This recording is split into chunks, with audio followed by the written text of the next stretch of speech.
Boa tarde, Samir. Seja bem-vindo ao De Primeira. Na hora do Samir.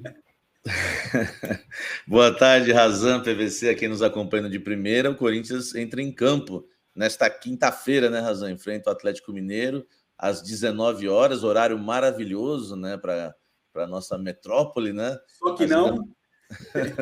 Mas a gente não gosta de nenhum horário. Se o jogo é 9h30, não serve. Se o jogo é 7 horas, não serve. Se o jogo é 8 horas é o ideal. 8 da noite. Mas é gostoso reclamar, 8h30. É gostoso, vamos falar a verdade. O Corinthians enfrenta o Atlético Mineiro.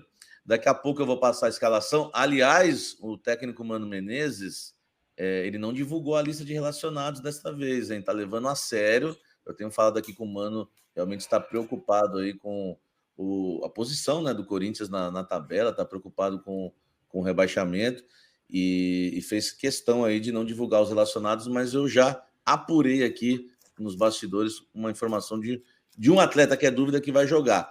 Agora, a informação que eu trago hoje na coluna, Razan, é em relação a 2024.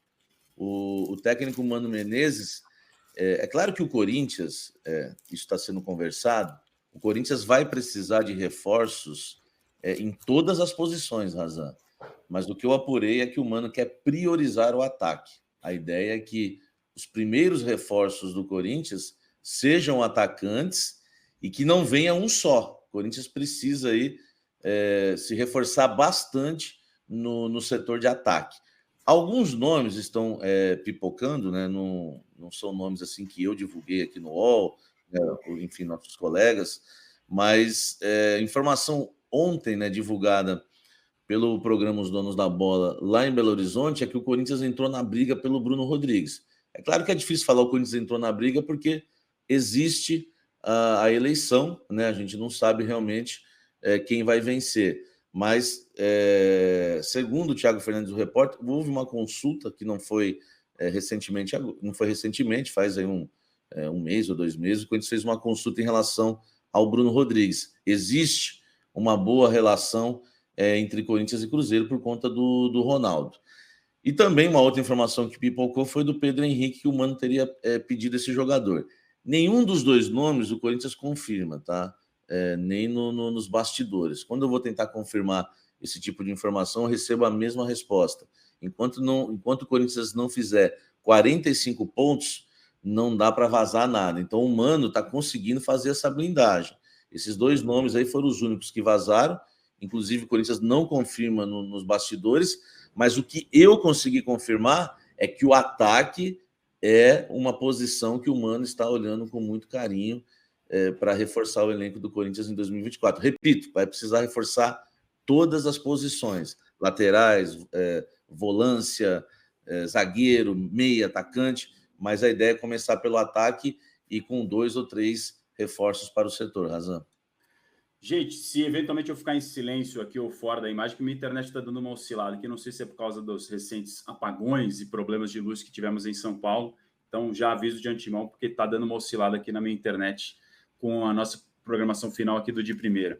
Mas então, prioridade de reforços para o ataque, Samir, está tudo explicado na tua coluna, a gente viu agora há pouco aqui no All Sport, e esse jogo de hoje contra o Galo, que vale demais para o Corinthians ficar relaxado de vez, será que é essa palavra ou ainda não? Ainda não, né? Hoje é um jogo perigoso, né? O Corinthians tem que entrar atento. O Mano deve ter aí o time que ele considera titular hoje para enfrentar o Galo, né? O Galo tem os seus desfalques e não dá para pensar em outra coisa a não ser os 3 pontos, viu, Razan? Na verdade, ficar tranquilo no Corinthians são os 45 pontos, né? Se vencer hoje, chega perto aí desse número. Aí, né, você, o Razão, você, o PVC que é mestre das contas, pode dizer que pode falar melhor do que eu se 45 pontos esse ano vai salvar, porque eu já estou achando que não. Eu já vi a gente falar que não, PVC. Não, eu escrevi outro dia que pode ser que salve com pontuação de Copa Sul-Americana do ano passado. O Santos se classificou no ano passado com 47 pontos, e aí eu vou voltar para 2009, que foi o ano do mais alto descenso, que foi quando o Fluminense escapou com 46 e o Coritiba caiu com 45. Nesta rodada, o 17º colocado tinha 36 pontos. Não dá para dizer, porque tem 36 pontos, então vai bater 46 e vai ser rebaixado. Não, não é isso que eu estou dizendo. Estou dizendo o seguinte, em 2009, nesta rodada, o 17º tinha 36 pontos. E na 38ª rodada, o 17º tinha 45 pontos. O 16º escapou com 46. Se está um ponto acima, pode ficar um ponto acima. Então pode salvar só com 47. Não dá para ter certeza disso, mas é uma hipótese. Uma hipótese plausível, levando em conta o retrospecto, a história, não a matemática. Detalhe, as últimas 3 visitas do Atlético a Itaquera, o Atlético ganhou as 3. Importantíssimo detalhe. Lembrando que o Cruzeiro tem jogo a menos ainda por fazer nessa reta final do Campeonato Brasileiro e os jogos dos desesperados são todos hoje, né? E aquele jogo do Roger Guedes, o PVC? Você está contando só brasileiro? Só brasileiro. As últimas 3 visitas em brasileiro. Que foi aquele gol inusitado, né, da Copa do Brasil. De brasileiro. No brasileiro são 7 jogos, 3 vitórias do Corinthians, 1 empate, 3 vitórias do Atlético, curiosamente, nas 3 últimas visitas do Atlético a Itaquera pelo Brasileirão. Bem pontuado. E o Corinthians não vem jogando bem em Itaquera, empatou com o América Mineiro, venceu do Atlético Paranaense com um gol inusitado, também não fez uma grande partida. Eu considero hoje um jogo de alto risco para o Corinthians na Neoquímica Arena por conta da qualidade do Atlético Mineiro. Tudo bem, não tem o Hulk, mas o Paulinho volta, enfim, tem feito gols também. Eu acho um jogo perigosíssimo, hein? Eu não apostaria numa vitória, não. É um dos artilheiros do campeonato, né? O Paulinho tá jogando demais, inclusive foi convocado pela seleção brasileira por isso. E o Galo, por que não? Pode sonhar. Se vencer hoje, vai a 56 pontos, tá ali no bololô, no meio dessa loucura que virou a reta final do Campeonato Brasileiro. Samir, obrigado mais uma vez pela participação, viu? Não vai pedir a escalação no pique do rádio? Muito bem lembrado. Agora que você tá com a voz recuperada, pode mandar. Tá percebendo que tá voltando, né? O Corinthians hoje vai ter o Renato Augusto, tá? Confirmei com uma fonte aqui para confirmar já no de primeira. O Mano não divulgou os relacionados. O Renato Augusto era dúvida, né? Por conta de um problema no ombro que ele teve na última partida lá em Bragança. O Corinthians deve ir a campo com Cássio, Bruno Mendes, o Fagner tá fora porque tá suspenso, o Gil, Lucas Veríssimo e Fábio Santos, Fausto Vera, Michael.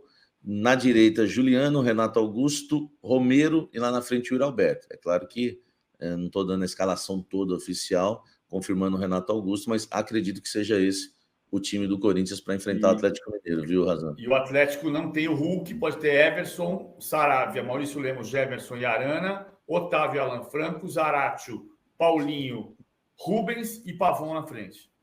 Tudo de cabeça. O cara sabe todas as escalações de cabeça, sem razão. O PVC é um gênio. Eu só não gosto do PVC quando ele comenta sobre o Cano, viu, Razan? Porque... lá vem. É porque eu acho que é conflito de interesses, entendeu? É verdade. Ele tem um pezinho lá. Né? Então ele tem participação nesse negócio. Muito bem lembrado. E o PVC sabe de todas as escalações. Para quem não acompanha, deve acompanhar. Inclusive já foi premiada a coluna do PVC pela ACESP. Todas as rodadas ele faz ali informações, palpites, curiosidades e análises na coluna do PVC. Não, isso ajuda mesmo. Porque depois você vai e digita a escalação também de ontem, já está os 5 batidas. E da Champions League também as 8. Então, assim, aí você já tem os 8 jogos. Então você digita e você memoriza. E se você não acompanha a coluna do PVC, você está perdendo essa enxurrada, essa tsunami de informações toda semana. Com o Samir Carvalho sempre tem um trocadilho interessante também aqui no de primeira. Obrigado, viu, Samir? Já guardei isso para o final, já para ir embora. Vou mandar um beijo pro meu primo. O Cano? Meu primo é o Cano. Porque ele é Cano, eu sou PVC. O conflito de interesse. Quando ele elogia o Cano, eu não boto fé, entendeu? Um abraço, Razan, PVC. Vou avisar a Leila. Se Deus quiser, a gente volta amanhã. Que eu tenho envolvido de interesse com o Cano. Um abraço, gente. Valeu.